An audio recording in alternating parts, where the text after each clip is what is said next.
Trump signs executive order to seize assets of Clinton and Obama. President Donald Trump has signed an executive order allowing federal agents to seize the assets of Hillary Clinton and Barack Obama.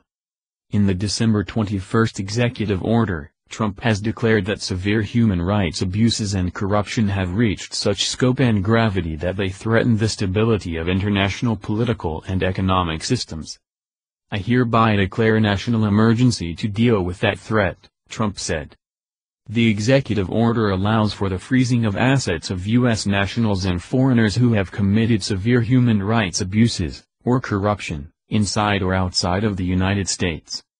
ThePitchTimes.com reports, the executive order also targets foreigners and U.S. nationals who have assisted, sponsored, or provided financial or material aid to the foreign nationals who committed the crimes. Offending individuals will be identified by the Treasury Department in consultation with the Secretary of State and Attorney General. The executive order targets individuals, entities, and government officials. In effect, the executive order allows for the United States to crack down on international criminal networks who engage in human rights abuses, such as child traffickers. It also allows the United States to target individuals within regimes who have committed human rights abuses, such as in China or North Korea.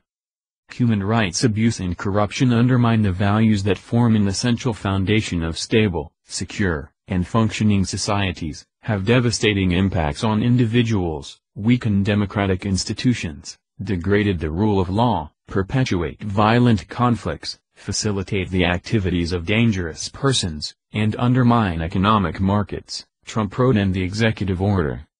While it is unclear what the scope of the national emergency will be, 13 individuals have already been identified as serious human rights abusers and corrupt actors. In addition, the Treasury Department said that it has identified 39 affiliated individuals and entities under the new order. Among those initially targeted by the sanctions is Zhao Yan, who was the director of the Beijing Public Security Bureau Kaohsiung branch. During Zhao's tenure, human rights activist Cao Shunli died in detention in March 2014. Cao fell into a coma and died from organ failure, her body showing signs of emaciation and neglect, said the Treasury Department in a statement. China has seen widespread human rights abuses over the years. Among them is the persecution of practitioners of the spiritual discipline, Falun Gong. In June 2016, the House passed a resolution expressing concern about the persistent and credible reports of systematic, state-sanctioned organ harvesting from non-consenting prisoners of conscience in the People's Republic of China, including from large numbers of Falun Gong practitioners and members of other religious and ethnic minority groups. Officials involved in these abuses could now be targeted under the national emergency.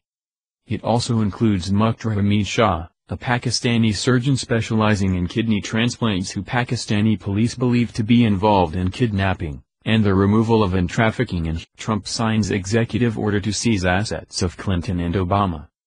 President Donald Trump has signed an executive order allowing federal agents to seize the assets of Hillary Clinton